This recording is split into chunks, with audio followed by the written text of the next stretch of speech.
Hey guys, Cam for 15 back at it with another video for you guys on Cam for 15 Talk Sports, and we are back joined by my uncle Daryl, and we are talking the AFC and NFC Championship games. Well, at least one game was pretty eventful. The other game, well, eh, Roll Tide. eh. Now, let's get to that. The first game. Yeah, let's just get to the ass whooping first. Let's just I call think it. I think everybody can be honest with the fact that the 49ers would have been more competitive if Brock Purdy didn't unfortunately get that injury on his I don't elbow. agree with that. I don't agree with that. I would agree with that. I don't agree with that. Really? No, I've been saying for weeks, man, I'm not a Brock Purdy fan. I just don't think he can go up into Philadelphia and beat the Eagles in that environment for a rookie. I never thought he could. Well, I'm just saying only after one drive injury, then And well that line was going he can that line was going to get to him eventually. yeah, but Even you never even if even if even if they, like, let's just say, decide to run the ball and do what they normally do with their misdirections and their college plays and things of that nature, eventually that front four was going to get to him. Riddick eventually was going to get to him. I can understand that, but Graves was I, going to get to him. I can understand that, but they didn't have a core start. They didn't have a throwing quarterback in the game. I mean, Purdy can throw. Okay, let's just say Purdy can throw. I just eventually, I just think that they were going to get to him. Okay, so I'm just going to throw this question out there. If you think the Hold up. 49ers had Trey Lance, you think they would have been able to beat the Eagles? Garoppolo, yes. Okay. Garoppolo and Purdy are kind of similar like quarterbacks. They're similar, but Garoppolo is a little bit more of an experienced quarterback where he can call protections at the line of scrimmage. Okay. Purdy, no, he ain't that cat. His protection is coming from the sideline. It's different when you're over center or even you're behind center. Well, an experienced quarterback would have been able to call those out. Garoppolo would have been able to call those out. Would he have been less or more effective than Purdy? That remains to be seen. I But think at least, I think he'd be less effective. well, I mean, but at least he would have been in position to be able to call protections at the line of scrimmage. Okay. Because Purdy is a rookie. I'm pretty sure the person calling protections was probably the center, Yeah, more than likely. more than likely. But center can only see so much given where the center is. Yeah. But I just think Garoppolo probably would. Trey Lance would have been okay because he can move with his feet. But, Purdy can move with his feet too. Yeah. But We I don't just, know. We don't in know. the games that I saw, I never saw anything that told me Brock Purdy was going to be, you know, the second coming of Tom Brady, like some people were prognosticating. No, man, I didn't see anything like that. No, man, I saw Shanahan, Shanahan, Shanahan. Yeah, look, thing is, Brock Purdy, he got hurt, so whatever shot that the 49ers had was pretty much dead. They're like saying he had like a UCL injury. He Yeah, couldn't grip the ball, he couldn't do anything. Now, at first, I'm just like, well, if the dude can't grip the ball, why the 49ers not declaring him out? Like, just declare him out and move on with your day. I was calling this guy the second coming of Jay Cutler from the freaking 2010 freaking NFC Championship game. And as Bears fans, we know. Next thing you oh know, yeah, he's not that now. I'm not gonna sit oh up here yeah. and that. After things that are coming out now, I'm like, okay, maybe he's definitely not that, but geez, Louise, No, I saw a Bears fan tweet about like, hey, remember when we were in the championship game? We had Caleb Haney playing in that game, and I'm like, do not remind me. I do yeah, not. that's a sore subject for Bear fans. That's up there with Bartman. Just mm-mm. Yeah. Look, 49ers did it. Now, it looked like okay, the run game was working a bit, and Christian McCaffrey had a really good run, but then again, you just have nothing in the passing game working for you. Eventually, the Eagles were going to take advantage. No, the defense for the 49ers was really good this game up until that one drive where they had just penalty after penalty after penalty, and they just shot themselves in the foot, and they could have got off the field like way earlier. But obviously a team's got to take advantage. I don't know what's going on with my screen right now. Okay, I don't. Yeah, obviously the Eagles took advantage of the opportunity. I'm just gonna go blank on my screen right now. Because my camera's acting up. Yeah, the Eagles took advantage of the opportunities that the 49ers gave them, and pretty much it's simple as that. So go on. What I saw was the Eagles just really just trying to feel them out. Just trying to fill them out. Can we go read option? Who should we run at? Should we run at Bosa? Should we run at Armstead? Who should we attack on that defensive line with the run game? And I think for the most part, it was to try to attack and offset Bosa. So what wound up for me, granted, that even though it was 21-7 at the half, I really didn't get the sense that Philadelphia was really dominating, but in that second half, man, it just seemed that everything just fell in place with that run game. Hurts was doing pretty well. Oh golly gee. Gainwell was the one that really started it all. And that was late in the second half with his runs off tackle. Yes. So they were really starting to feel them out. And then when they got it, basically for me, they wound up wearing the 49ers down. Yeah. It really did. You saw a lot of players cramping up. You saw a lot of players hitting the sideline. The 49ers just got hit hard with injury that game. And it wasn't just Purdy. Bosa was cramping up. Armstead was cramping up. Greenlaw, oh, man, he had a cramp that, man, I actually saw the knot in his leg. So that front, they really, really hit them hard. Dickerson on the offensive line for the Eagles, played well. Kelsey, what can you say about Kelsey? His last name is Kelsey. That should tell you enough. So Mailata was real, man, they was really mauling the 49ers in the first half. They really, really wore them down to the point where I just think they just ran out of gas because second half. Yeah. Well, they mauled them a lot in the first half too.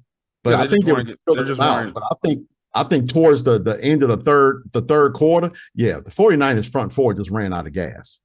So and Hurts didn't throw the ball 30 times. He wasn't really effective at the pass. Yeah. They just had to stop the run and they would stop the run. I think everything would have been fine.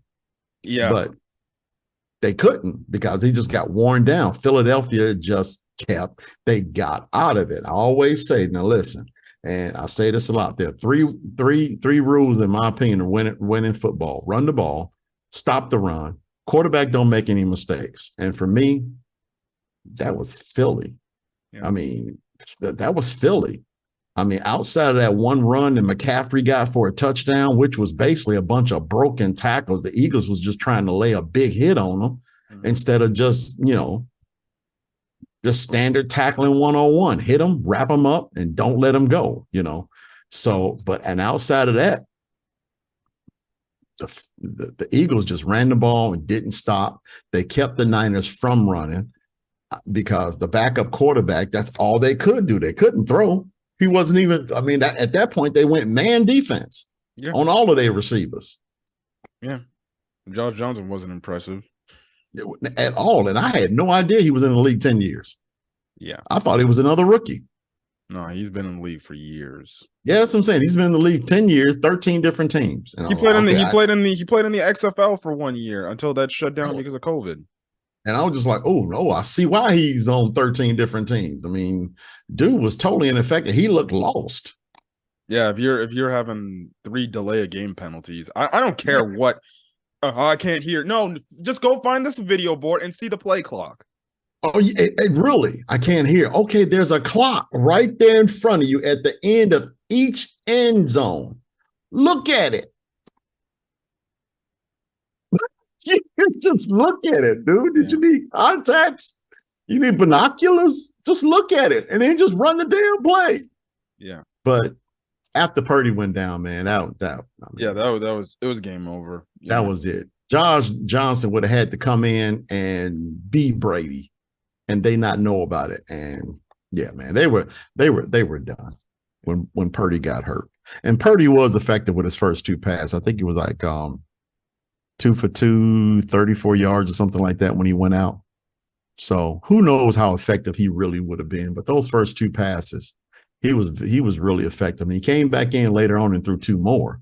Yeah, but they were like, yeah, they were dinks. They were just, you can tell he was just, they brought him in just, hopefully that, they should have just been smart, declared him out, and then after Johnson went out, they should have just run Wildcat.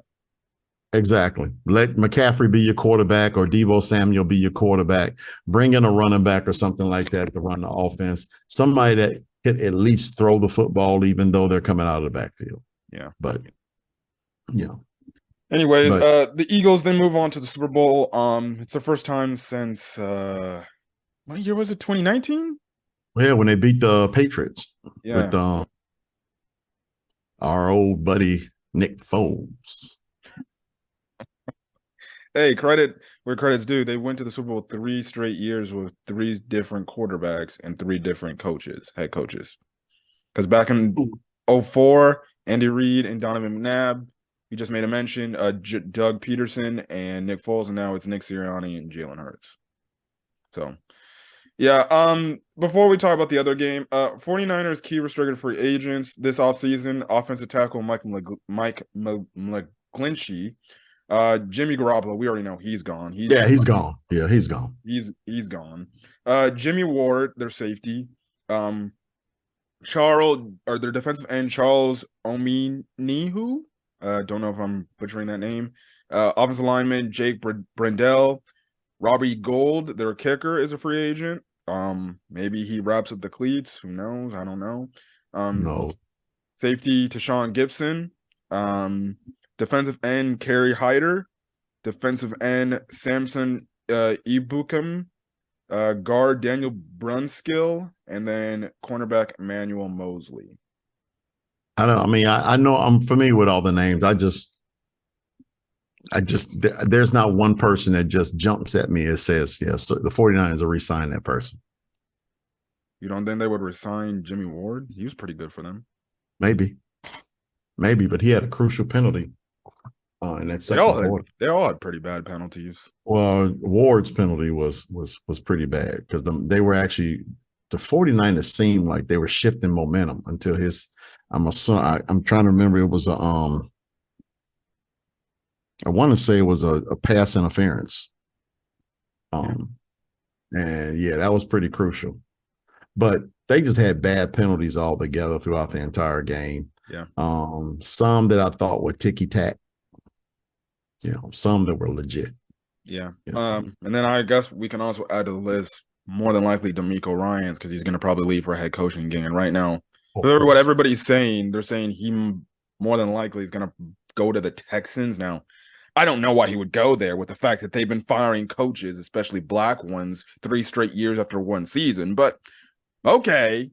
I don't know what tea that the Texans are offering that makes these coaches take this job, man. I mean, maybe the fact that they are lobbying that number 2 pick, that he'll be able to pick his quarterback of the future and all this other kind of nonsense. But I'm not sipping it. This is a job that I just don't think he should want.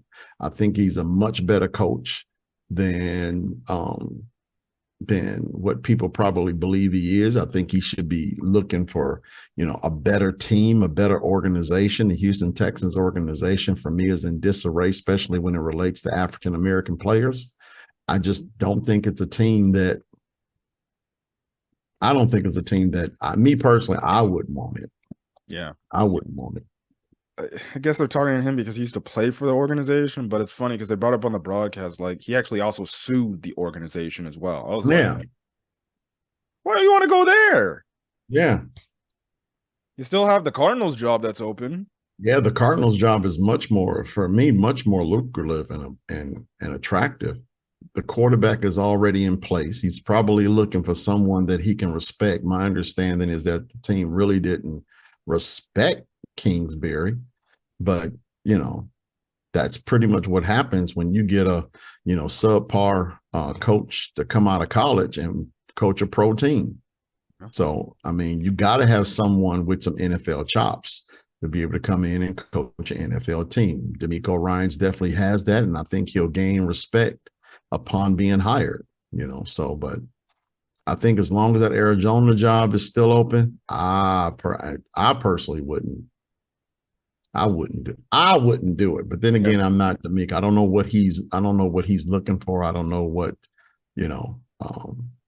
what goals he wants to achieve as a head coach. So, or maybe he just wants to get his foot in the door like every other African American man that's trying to make a living in the NFL, man. It's hard. Sometimes you just got to take the job and deal with it. Yeah, and deal with it, So, I think he definitely can get a head coaching job. If it's not this year, it's definitely next year. I think he has his qualifications right then and there. Even though, offense is moving more of, or even though that league is moving in more of an offensive feet, there's still some defensive guys out there and everything that are still really good at their job. But the Colts are still open. But exactly. But they haven't given him a second interview. They've been giving Jeff Saturday a second interview. Again, that's that tea, man. I don't know what tea that they sipping in Indianapolis, but I gotta admit, I wouldn't sip it. I'd be like, no, dog, I'm good. Are you gonna give me a second interview or not? Oh, you're not? Okay, all right. Bengals, Kansas City. This game was pretty good. But the game was very good. This game was anticipated because the build up into it. Now, the Chiefs obviously won this game. Now, I think it was a factor of a few. Well, let's be honest. With the exception of the last penalty that was obviously really blatant. There was some penalties that were just like, what the heck are we doing here in this game? What is it? I think really this is what happens. When you're a young team, you just got to watch with what you say before a game. The fact that going into this game, this even's dating back to when they beat Buffalo. They were already saying, oh, this is Arrowhead? Oh, it ain't Arrowhead. It's Burrowhead. The moment you have them talking crap, and then you get the mayor of Cincinnati involved in all this crap. Chiming in on that nonsense. And wasn't that Eli Apple who started that crap? He did the thing of Cancun on 3 with the hand heart emoji. Some Bills players took, obviously offense to that because in a way that's kind of like a symbolization of DeMar Hamlin and everything. Yeah. Look, again, I understand the Bengals were confident, but it's like obviously the phrase can always say, well, it's always hard to beat a team 3 times.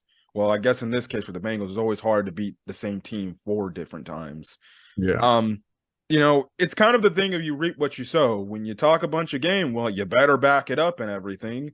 It's kind of like what that Jaguars player, a few weeks ago, he said, "Oh, I guarantee you we're going to beat the Kansas City Chiefs." What happened at the end of the day? They lost. Mm-hmm.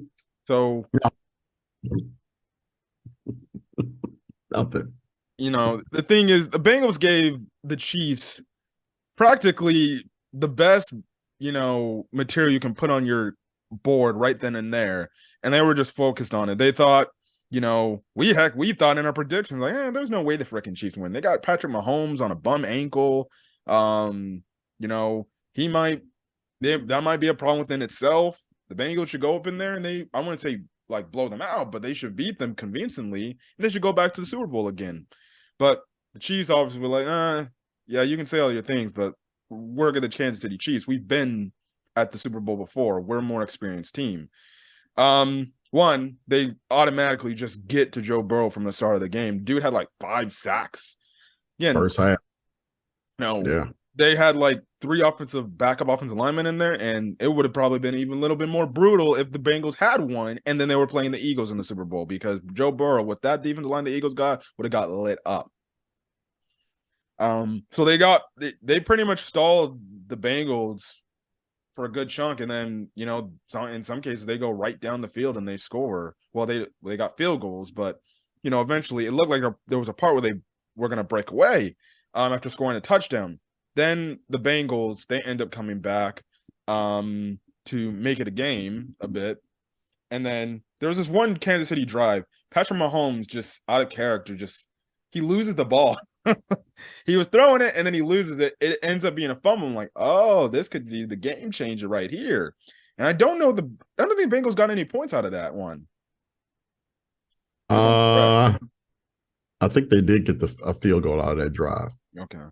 Because what happened, I know that the Bengals drive before that was crucial, because there was I think it was Mike Hilton. He had there's a regular season play that they wouldn't normally call pass interference on, but this time they called pass interference. It was a bunch of garbage, I thought, that pass interference call on him. And it pushed the Bengals back to, I think, a 3rd and 19. And Chris Jones had an amazing game, dog. I mean, on each side of the ball, Mahomes was fantastic, and I like Mahomes. I've never really been one of his super fans, but dude played, man, dude wanted that game bad. So he played awesome, but it really helped that defensive line made sure that they was in Burrow's jock the entire doggone game. So, but on that play, yeah, they sacked Burrow. And then they had an opportunity to come get the game and take advantage and pretty much put the game away.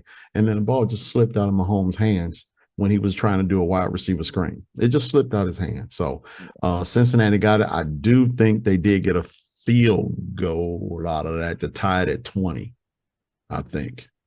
I want to say that's the one where they tied it at 20. I think that's the drive they tied it at 20, I believe. It was in the 4th quarter. So, I think they scored a touchdown to tie it at 20. They scored a touchdown at 20, but then yet. No, that wasn't a T. Higgins touchdown. Yeah, that T. Higgins touchdown was nice. Oh yeah. I mean Burrow, man. Burrow put that ball only where Higgins can go get it, and he caught that thing in front of one defender and over another one. I mean, they need to sign T. Higgins, Jack. It's going to jack up their cap. Yeah, but you know who they're gonna freaking sign first before they sign T. Higgins. Oh, they're gonna sign Burrow and Chase first. Believe you me. Well, Burrow's not a free agent this year. Yeah, but they're still gonna extend him. I think he would be going into the. Oh, they're gonna extend him because he's in his Is this his 5th? He's going into his 5th year. I think he's going into his final year of his rookie deal, which is his 4th year. Okay. Well, then he's good for next season. But isn't Higgins is the free agent? No, they would have to. Other teams have to trade for T. Higgins. Oh, well, then he must be in his. He must be in his too. His 4th year. Yeah, maybe. So, but anyway, be that as it may, the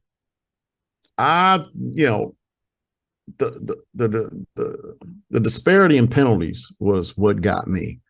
9 for Cincinnati, 4 for Kansas City, and neither team really could run the ball, even though Cincinnati, I think, tried a little bit more than Kansas City did, but Kansas City was ready to stop it. So, but that defensive front for Kansas City, Steve Spagnuolo called an amazing game.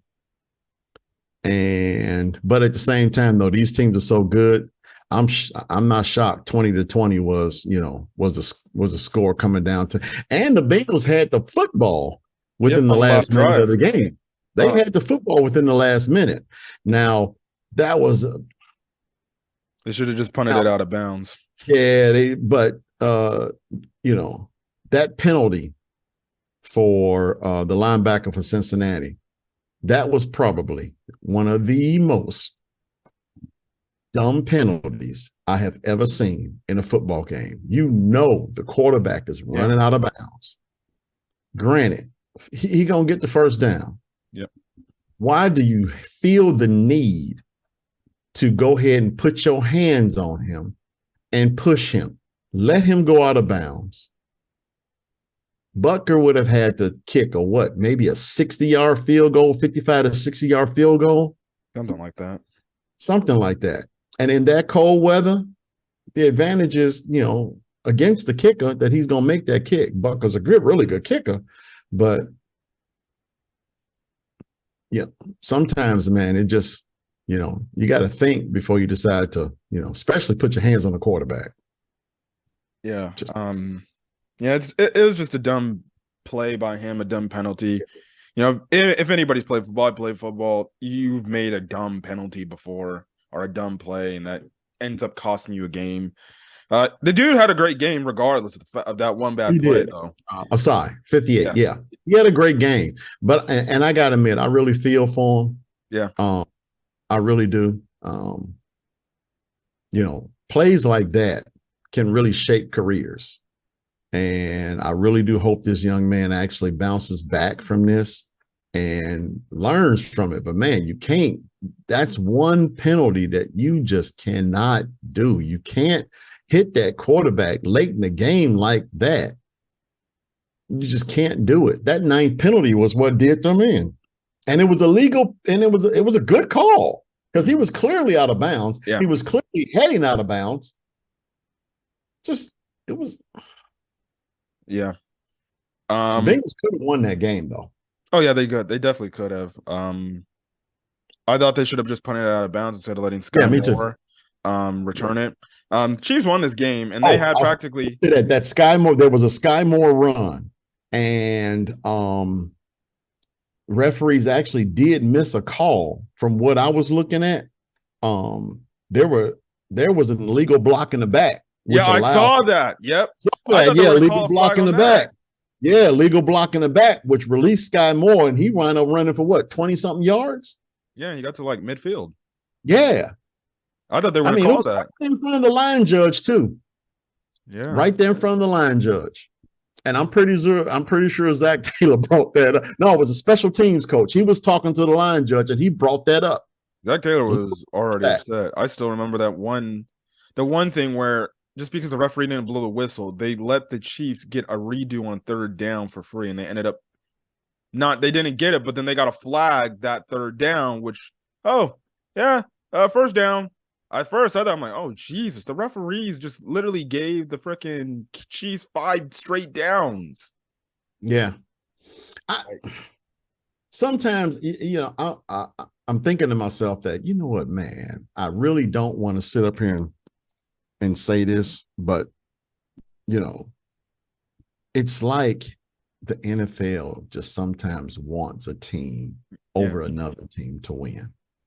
And, these really weird calls during playoff time when the calls should be just on point, regardless of the team, you would think that should be the case. That block in the back that was missed, that pass interference on Hilton, that was a regular season play. I mean, a play that I'm pretty sure he's made 100 times over with no pass interference call. That play, they all of a sudden called it. Yep. So again, we still got two teams in the playoffs. Two really good teams, Eagles and the Chiefs, two really good quarterbacks. You have the gold standard as a quarterback today, which is Patrick Mahomes, and a young up-and-coming player, which is Jalen Hurts. So Jalen Hurts has got a lot of weapons, but Mahomes has got stones, man. They won this game without Schuster, Tony, and McCole Hardman out. Yeah, they all got hurt. Now, I don't think that will get by with the Eagles, but they have enough time to rest up. And their offensive line, even they offensive linemen got a taunting penalty. Just dumb stuff to the point where Andy Reid looking at him and one just like, dude, we trying to go to the Super Bowl and you put just It's gonna be anyway. interesting from a storyline perspective, especially for Andy Reid going against his former team. His former team. Maybe that's the matchup that the NFL wanted. I don't know, man. I guess so. I don't want to play the conspiracy theory and all the other kind of crap. I mean, but it's a good matchup, two good quarterbacks. And let's see who's gonna come out on top. Are we predicting today, or you want to predict another video? Predict another video. Okay. All right. We can do that. All right. Because I have to think about this. I'm gonna have to call your cousin, man, because he a big Mahomes fan, big Kansas City fan, and he been blowing my phone up and I haven't been answering because I didn't want to hear that crap. Yeah. T. Higgins, he's gonna be a free agent in 2024. Yeah. Okay, 2024. I figured because that's also isn't that Burrow and didn't they all come in together? I think so, yeah. Yeah. So I mean, that's the Bengals got some really big decisions to make with that big three, I should say. Mixon's already good to go. He's already signed. But they got some decisions they're gonna have to make because obviously Burrow, they're gonna sign. And they'll probably sign him first. So they'll probably give him a good $40-45 million contract. Chase is gonna be good enough to warrant another 15 to 20, and so will Higgins. Higgins will probably wind up getting it somewhere else, though.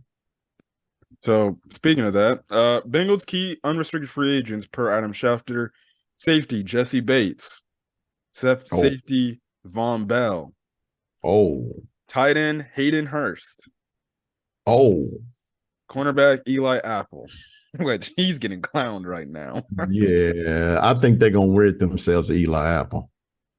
But those first three, man, ooh. Yeah. I got some shoes. Dad got me some shoes. Linebacker Jermaine Pratt. Running back Samaje Perine. Tight end Drew Sample. Cornerback Trey Flowers.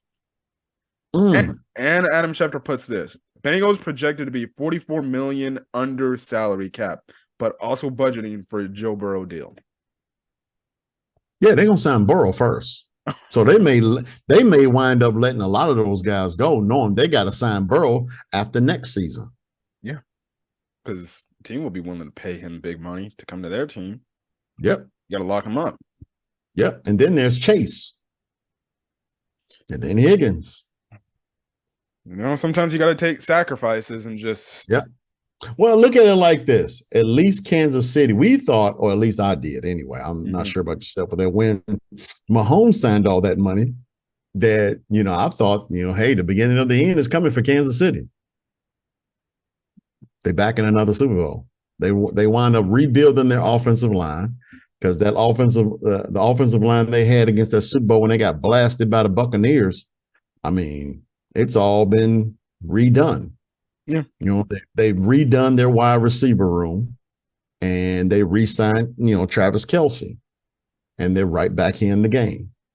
Yeah. And then you just have to look at the course of an offseason. These GMs know what they're doing. They can restructure a bunch of contracts to save up more cap space with other players. Correct. Post June 1st cuts, simple as that.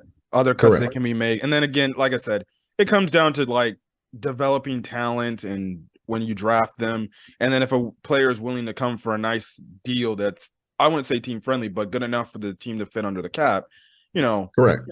You can you simply can freaking get back. And then plus, obviously, if you have a great quarterback, well, the great quarterback play should outshine all the other benefactors that a team can have. Obviously, I still think the Bengals, even after this year's playoff run, it seems like they definitely have to look to upgrade in the offensive line market again. Now, La'el Collins, he got injured, so he was out for the season pretty much, going into the playoffs, really. But I still think they need to shore up, the offensive linemen and make sure they're durable offensive linemen, where they're getting into the playoffs. So then Burrow's not getting sacked like 5 or 6 times in one game. It was basically the same thing with that Super Bowl with the Chiefs and the Buccaneers. They went in with 3 offensive linemen because everybody was hurt. And look what happened to Mahomes. He got steamrolled. So it's the same thing right now with the Bengals. They got steamrolled because they were down 3 offensive linemen. And, now granted, just goes to show you how good Burrow is. They still almost won. They were in a position to win the game. Yep. So, yeah, they'll probably, manage the signing of Burrow to the point where it'll be a nice little team-friendly deal. I mean, I'm pretty sure it'll work out to close to $45, million the way Mahomes was. Not sure if he's going to ask for a fully guaranteed contract like Deshaun Watson, who just let's be honest, jacked up Cleveland's contract and Cleveland's cap for years. So I'm pretty sure it'll be a team-friendly deal. And it appears that's what Mahomes did, a team-friendly deal to allow the team to make sure that year by year they can replenish other positions. So I'm pretty sure Burrow would do the same. And because keep in mind now, his weapons, for me, are a little bit better than what Mahomes' weapons were when Mahomes got signed to that contract. Tyreek Hill was good. But, I mean, Tyreek Hill didn't have another wide out on the other side. That was a number 1 as well. So I'm pretty sure, hopefully Burrow signs a contract in which they'll be able to sign both Chase and Higgins. We'll see. Yeah. Going off topic before we end the video, it looks like former Cowboys OC Kellen Moore is expected to become the new Chargers offensive coordinator. That's nice. That's nice. Because I got to admit, after that game, wasn't nobody going to give him a head coaching job. Yeah. No. Well, at least in his defense, he can say right now he's coaching a better quarterback than he did. I think the better story for me is Vic Fangio's the new DC in Miami. I like that. That's a good pickup for them. That was a good pickup for them. Really good pickup for them. So, but like I said, we'll see. So, I guess the next one will be our Super Bowl predictions. I'm going to look at it pretty closely, and it's going to be tough. Yep. Yeah. Anyways, we're going to get out of here. If you guys like the video, leave a like. Put in the comment section your thoughts on the NFC and AFC Championship games. We'll hit the subscribe button if you want to get more NFL content and things like that. Last week, I did a video talking about Frank Reich getting the head coaching job at the Panthers, Bill O'Brien being the new OC for the Patriots, and then I forgot. What is it? Nathaniel Hackett being the OC. Nathaniel Hackett, yeah. I already did. I gave my thoughts on that. 3 of your favorite coaches this year. Ain't one of my favorites. You hated them jokers, man. You went on and on about Hackett. Loved it. Yeah. Hackett was something else. Yeah, I still don't know how he got a job after that atrocity, but all right. They better get Aaron Rodgers. Otherwise, they'll be stuck with Mike White again, or Jimmy Garoppolo or Derek Carr, which they're all right, but they're not that good. Yeah. Anyways, we're gonna get out of here. Catch you guys next video. Until then, guys, peace.